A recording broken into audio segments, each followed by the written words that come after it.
Halo semuanya, perkenalkan namaku Erin dari kelas 10 IPS 2. Hari ini aku akan menjelaskan tentang materi kesinambungan hasil budaya manusia purba dan manusia modern.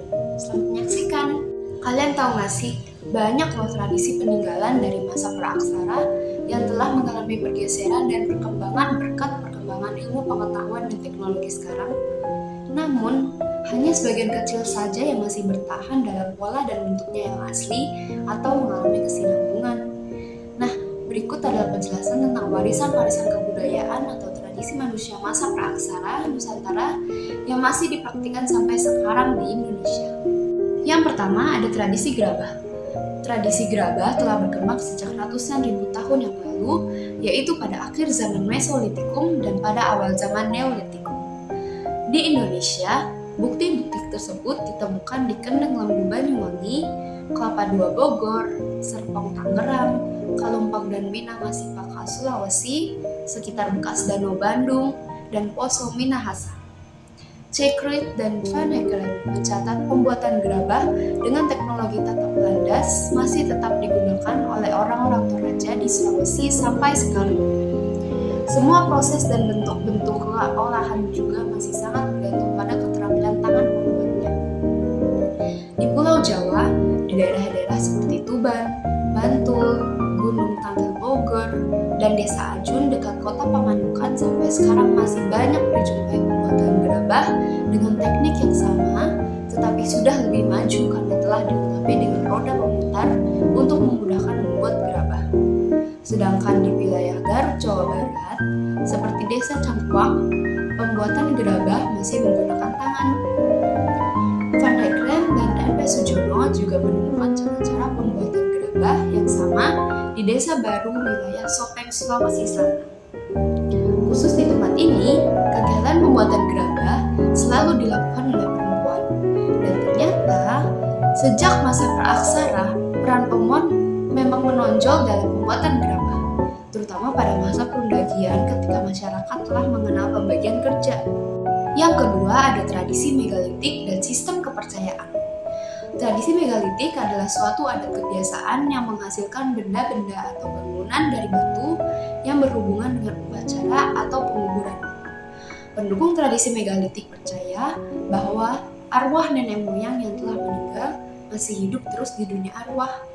Sebagai contoh, perkampungan adat yang dihuni oleh sekitar 60 kepala keluarga suku Bena di sebuah perkampungan adat di Flores. Terletak di dataran tinggi dan banyak terdapat bangunan megalitik atau bangunan-bangunan besar dari batu yang memiliki makna spiritual bagi masyarakat pendukungnya. Yang berada di puncak bukit diyakini bahwa di tempat-tempat yang tinggi tersebut berdiam arwah nenek moyang. Tempat lain yang masih kental pengaruh kehidupan tradisi megalitiknya adalah Waingapu, Sumba Timur di NTT. Sebagian masyarakatnya masih menganut kepercayaan animisme Merapu dengan sejumlah ritual pemujaan terhadap roh nenek moyang dan juga terdapat sejumlah kuburan tua yang berbentuk sarkofagus dan masih terpelihara baik sampai sekarang. Yang ketiga ada tradisi penguburan. Tradisi penguburan terhadap jasad dari orang-orang yang sudah meninggal juga merupakan salah satu tradisi masa praaksara yang masih bertahan sampai hari ini. Tradisi penguburan yang pertama ditemukan adalah ketika manusia masa praaksara menguburkan orang-orang yang telah meninggal itu di dalam gua.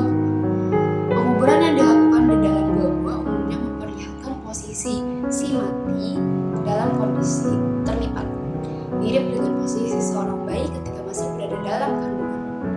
Praktik penguburan seperti itu sampai sekarang pun masih kita temukan di berbagai daerah di Indonesia. Contohnya penggunaan dolmen atau kubur batu di Sumba Timur, Nusa Tenggara Timur. Terdapat beberapa macam cara penguburan peninggalan budaya megalitik Indonesia antara lain sebagai berikut. Yang pertama ada penguburan langsung. Biasanya dilakukan tanpa menggunakan wadah kubur. Posisi yang mati bisa terlentang yang terbujur atau miring terlipat.